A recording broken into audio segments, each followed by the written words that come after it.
একদিন বল্টু দোকান থেকে গরম গরম 5টা বার্গার কিনে বাড়ি ফিরছিল। গন্ধে ওর জিভে তো জল চলে এসেছে। আহ, কি দারুণ গন্ধ! শর্টকাট হবে বলে বল্টু এক পোড়া বাড়ির পাশ দিয়ে আসছিল। সেখানে একটা বিশাল তেঁতুল গাছ। বল্টু ভাবল, একটু জিরিয়ে নিই, তারপর বার্গারগুলো সাবার করব। গাছের নিচে বসে বল্টু বার্গারগুলো গুনতে শুরু করলো। 1টাকে খাবো, 2টোকে খাবো, 5টাকেই আমি চিবিয়ে খাবো। ও কিন্তু বার্গারের কথা বলছিল। কিন্তু তোমরা জানো ওই গাছে কে থাকতো? 5 জন ফ্যাশনেবল পেতনি। ও মা, ভাবা যায়! পেতনিরা বল্টুর কথা শুনে ভাবল, সর্বনাশ, এই ছেলে তো আমাদের 5 জনকেই চিবিয়ে খাওয়ার প্ল্যান করছে। ভয়ে কাঁপতে কাঁপতে 5 পেতনির ধপাস করে গাছ থেকে নিচে পড়ল। বল্টুর পায়ে পড়ে বলল, ভাইয়া প্লিজ, আমাদের খেও না, আমরা মেকআপ ছাড়া আছি, দেখতে বিচ্ছিরি লাগবে। কিন্তু সে বুদ্ধি করে ভাব দেখালো যেন সে সত্যিই রাক্ষস।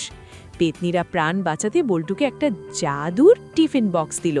বলল, এটার কাছে যা খেতে চাইবে তাই পাবে, বিরিয়ানি, পিৎজা, সব। বল্টু মহা খুশি হয়ে বাড়ি ফিরছিল। পথে দেখা হলো তার শয়তান বন্ধু চতুর বিলুর সাথে। বল্টু তো সহজ সরল, বিলুকে সব বলে দিল আর জাদুর ফুচকাও খাওয়ালো। কিন্তু বিলু খুব চালাক, দুষ্টু কোথাকার। সে কথার প্যাচে ফেলে জাদুর বক্সটা সরিয়ে একটা পচা টিফিন বক্স বল্টুর ব্যাগে ভরে দিল। বাড়ি ফিরে বল্টু মাকে বলল, মা দেখো ম্যাজিক! বক্স খুলতেই বেরোলো, পচা রুটি আর একটা তেলা পোকা। ওয়াক, থু! পরদিন বল্টু রাগে গজগজ করতে করতে আবার ওই গাছের নিচে গেল। চিৎকার করে বলল, আজ তোদের চিবিয়েই খাবো। পেতনিরা ভয়ে আবার নেমে এলো। এবার তারা দিল একটা জাদুর হাঁস। বলল, এই হাঁস প্যাক প্যাক করলেই মুখ দিয়ে চকলেট আর ক্যান্ডি বেরোয়। ওলে বাবা, এমন হাঁস আমার চাই। ফেরার পথে আবার সেই দুষ্টু বিলু হাজির। আবার বল্টুকে বোকা বানিয়ে এসে জাদুর হাঁস বদলে একটা সাধারণ হাঁস ধরিয়ে দিল। বাড়ি ফিরে বল্টু মাকে বলল, মা, হাঁসকে আদর করো, চকলেট পাবে। মা যেই হাঁস ধরতে গেল, হাঁসটা মাকে ঠোকর মেরে দিল। কি সাংঘাতিক!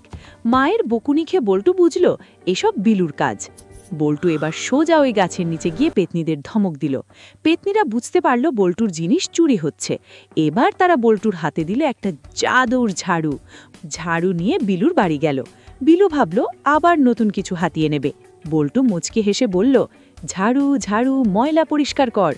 অমনি ঝাড়ুটা শূন্যে ভেসে উঠল। ঝাড়ুটা সোজা গিয়ে বিলুর পিকে ধুমধাম বাড়ি দিতে শুরু করলো। ধুমধাম ধুমধাম! মার খেয়ে বিলু মাফ চাইল আর বল্টুর টিফিন বক্স আর হাঁস ফেরত দিল।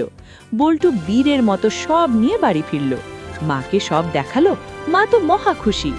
গল্পের টুইস্ট, সবাই তো খুব সুখে শান্তিতে থাকতে লাগলো। কিন্তু একদিন বল্টুর মা ঘর মোছার সময় ভুল করে বলে ফেলল, ঘরটা নোংরা হয়েছে, ঘরটা নোংরা হয়েছে, একটু ঝাড়ু দেওয়া দরকার। ব্যাস, ওই কোনায় রাখা জাদুর ঝাড়ু আবার জ্যান্ত হয়ে গেল। সে ভাবল মা তাকে ডাকছে।